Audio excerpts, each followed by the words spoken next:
പഞ്ചാബിൽ നിയമസഭാ തെരഞ്ഞെടുപ്പ് വരാനിരിക്കുകയാണ്. അതിനു മുൻപ് ബി.ജെ.പിയുടെയും കോൺഗ്രസിന്റെയും പ്രതീക്ഷകൾക്ക് കനത്ത തിരിച്ചടി ലഭിച്ചിരിക്കുന്നു.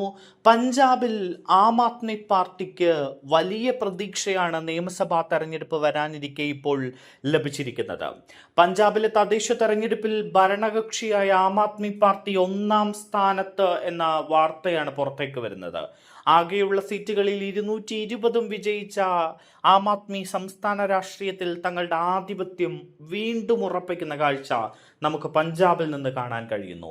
നഗരമേഖലകളിലെ വികസന പ്രവർത്തനങ്ങളും സൗജന്യ സേവനങ്ങളും വോട്ടർമാരെ സ്വാധീനിച്ചതായാണ് വിലയിരുത്തൽ. മുഖ്യ പ്രതിപക്ഷമായ കോൺഗ്രസ് 90 സീറ്റുകൾ നേടി 2-ാം സ്ഥാനത്ത് എത്തി.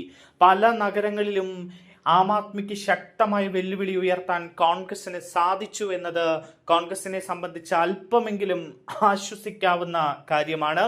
ബി.ജെ.പിയും ശിരോമണി അകാലിദളും തെരഞ്ഞെടുപ്പിൽ കാര്യമായ മുന്നേറ്റമുണ്ടാക്കാൻ സാധിക്കാതെ വളരെ പിന്നിലാകുന്ന ചിത്രമാണ് പഞ്ചാബിൽ നിന്ന് കാണാൻ കഴിയുന്നത്.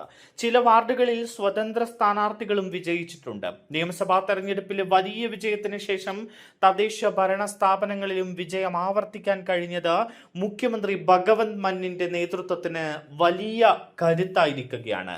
ലുധിയാന, അമൃത്സർ, ജലന്ധർ തുടങ്ങിയ പ്രധാന കോർപ്പറേഷനുകളിൽ AAP വ്യക്തമായ ഭൂരിപക്ഷം നേടുന്ന കാഴ്ചയാണ് പഞ്ചാബിൽ നിന്ന് കാണാൻ കഴിയുന്നത്. വരാനിരിക്കുന്ന നിയമസഭാ തെരഞ്ഞെടുപ്പിന് മുന്നോടിയായി ഈ ഫലം സംസ്ഥാന രാഷ്ട്രീയത്തിൽ വലിയ ചർച്ചകൾക്കാണ് വഴി തുറക്കുന്നത്.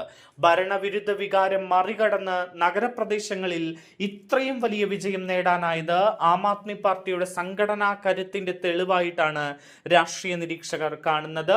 ദില്ലിയിൽ ആം ആദ്മിക്ക് വലിയ തിരിച്ചടിയാണ് നിയമസഭാ തെരഞ്ഞെടുപ്പിൽ നേരിട്ടത്. അവിടെ ബി.ജെ.പി അധികാരം നേടി. ആം ആദ്മിയിലെ പല MLA-മാരും ബി.ജെ.പിയിലേക്ക് ചാടുന്ന കാഴ്ച കണ്ടു.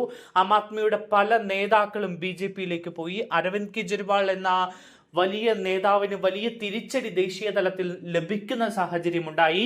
അങ്ങനെ ആം ആദ്മി പാർട്ടി അവസാനിച്ചു. ഇനി പഞ്ചാബിലെ തെരഞ്ഞെടുപ്പിൽ ആം ആദ്മി പാർട്ടിക്ക് വിജയിച്ചു കയറാൻ കഴിയില്ല എന്നൊരു നിഗമനം പലരും പങ്കുവച്ചു. പക്ഷേ അത് അപ്പാടെ തള്ളിക്കളയുന്ന വിധിയാണ് ഇപ്പോൾ ഉണ്ടായിരിക്കുന്നത്. പഞ്ചാബിൽ തദ്ദേശ തെരഞ്ഞെടുപ്പിൽ ആം ആദ്മി വലിയ വിജയമാണ് നേടിയിരിക്കുന്നത്. വീണ്ടും പഞ്ചാബിൽ ഒരു ഭരണ തുടർച്ചയാണോ ആം ആദ്മിയുടെ എന്ന ചോദ്യം ഇപ്പോൾ പല കളിൽ നിന്നും ചോദിക്കുന്നുണ്ട്. വലിയ പ്രതീക്ഷയോടെ കോൺഗ്രസ് നോക്കിക്കാണുന്ന ഒരു സംസ്ഥാനമാണ് പഞ്ചാബ്. അവിടെയാണ് ആം ആദ്മി പാർട്ടിക്ക് ഇപ്പോൾ തദ്ദേശ തെരഞ്ഞെടുപ്പിൽ ഇങ്ങനെ ഒരു വിജയം ലഭിച്ചിരിക്കുന്നത്. അതുകൊണ്ട് തന്നെ കോൺഗ്രസിനും ഇത് വലിയ ഒരു സ്വയം വിമർശനത്തിനുള്ള സമയമായി കാണുന്നു. കാരണം തദ്ദേശ തെരഞ്ഞെടുപ്പിലെ ഈ ഫലം നിയമസഭാ തെരഞ്ഞെടുപ്പിലും പ്രതിഫലിക്കുമെന്ന കാര്യത്തിൽ സംശയമില്ല. അതുകൊണ്ട് നിയമസഭാ തെരഞ്ഞെടുപ്പിൽ ഇത്തവണ കോൺഗ്രസിന് അവിടെ അധികാരം പിടിക്കാൻ കഴിഞ്ഞില്ലെങ്കിൽ അത് വലിയ തിരിച്ചടിയാണ്. ആം ആദ്മിക്ക് വീണ്ടും ഭരണ തുടർച്ച നേടാനായാൽ അത് അരവിന്ദ് കെജ്രിവാളിനെ സംബന്ധിച്ചും ആം ആദ്മി പാർട്ടിയെ സംബന്ധിച്ചും അവരുടെ നിലനിൽപ്പിന് വലിയ കരുത്താകുന്ന കാര്യം കൂടിയാകും. എന്തായാലും പഞ്ചാബിലെ വിധി ആം ആദ്മിക്ക് ആശ്വസിക്കാവുന്ന വിധി തന്നെയാണ്.